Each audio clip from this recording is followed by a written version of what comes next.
ಪ್ರಿಯರೇ ನಮಸ್ಕಾರ. ಮಂಕುತಿಮ್ಮನ ಕಗ್ಗದ ಒಂದು ಭಾಗವನ್ನು ಇಂದು ಕೇಳೋಣ. ನಾನು ಕರುಣಾಕರ ಬಳಕೂರು.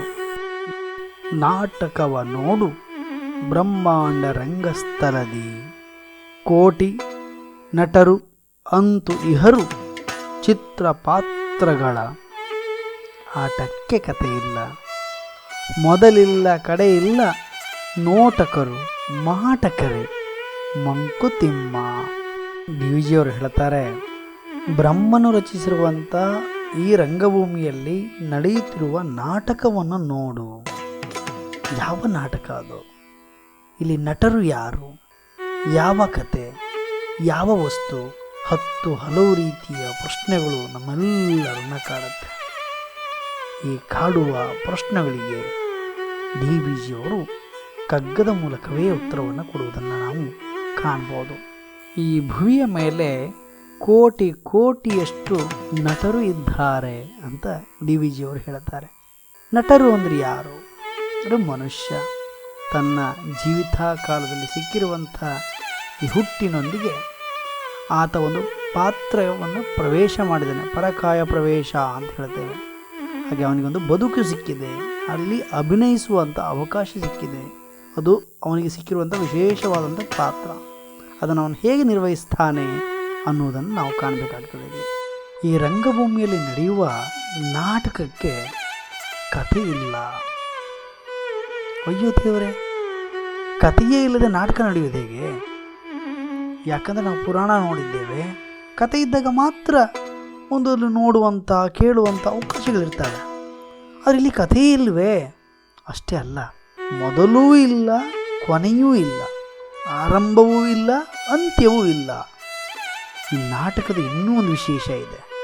ಏನಪ್ಪ ಅಂದರೆ, ನಾಟಕದಲ್ಲಿ ಪ್ರೇಕ್ಷಕರು ಅಂದರೆ ನೋಟಕರು ಮತ್ತು ನಾಟಕದ ಪಾತ್ರಧಾರಿಗಳು ಯಾರು?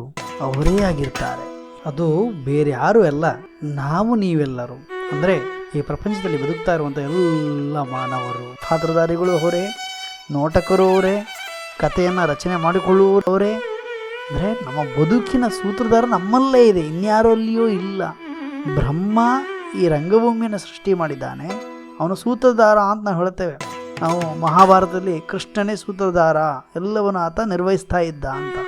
ಆದರೆ ಈ ನಡೆಯುವಂಥ ನಾಟಕದಲ್ಲಿ ನಮಗೆ ನಾವೇ ಸೂತ್ರಧಾರರು. ನಾವುಗಳೆಲ್ಲ ಈ ಜೀವನದಲ್ಲಿ ನಡೆಯುತ್ತಿರುವಂಥ ನಾಟಕದ ಪಾತ್ರಧಾರಿಗಳಾಗಿ ಆ ಪಾತ್ರಕ್ಕೆ ಒಂದು ವಿಶೇಷವಾದ ಮೌಲ್ಯವನ್ನು ಕೊಡುವಂಥ ಪ್ರಯತ್ನ ಮಾಡಬೇಕಾಗ್ತದೆ. ಪಾತ್ರಗಳು ಬೇರೆ ಬೇರೆ ಇರ್ತದೆ.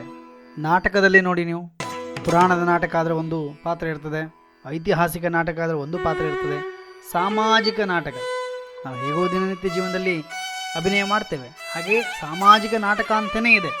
ಅಲ್ಲಿಯೂ ಕೂಡ ಬೇರೆ ಬೇರೆ ಪಾತ್ರಗಳನ್ನು ನಿಭಾಯಿಸುವಂಥದ್ದು. ಸಿನಿಮಾ ರಂಗ ಆಯಿತು, ನಾಟಕ ಕ್ಷೇತ್ರ ಆಯಿತು, ಇನ್ನು ನಿತ್ಯ ಜೀವನದ ಬಗ್ಗೆ, ನಮ್ಮ ಪಾತ್ರಗಳ ಬಗ್ಗೆ ಕಗ್ಗದಲ್ಲಿ ಡಿವಿಜಿಯವರು ನಾವು ಹೇಗೆ ನಮ್ಮ ಅಭಿನಯವನ್ನು ಮಾಡಬೇಕು, ನ್ಯಾಯ, ನೀತಿ, ಧರ್ಮ, ನಿಷ್ಠೆ ಇವೆಲ್ಲವನ್ನು ಅಳವಡಿಸಿಕೊಂಡು ನಮಗೆ ಸಿಕ್ಕ ಪಾತ್ರವನ್ನು ನಾವು ಹೇಗೆ ಅದನ್ನು ನಿಭಾಯಿಸಬೇಕು, ಒಂದು ಮೌಲ್ಯಾತ್ಮಕವಾಗಿ ನಮ್ಮ ಬದುಕನ್ನು ಗೆಲ್ಲಬೇಕು ಅನ್ನೋದನ್ನು ಮತ್ತೆ ಮತ್ತೆ ಆ ರಂಗಭೂಮಿಯ ನೆಲೆಯಲ್ಲಿ ಕಟ್ಟಿಕೊಡುವುದನ್ನು ಇದೆಯಲ್ಲ, ಅದು ಅದ್ಭುತವಾದಂಥ ಚಿಂತನೆ.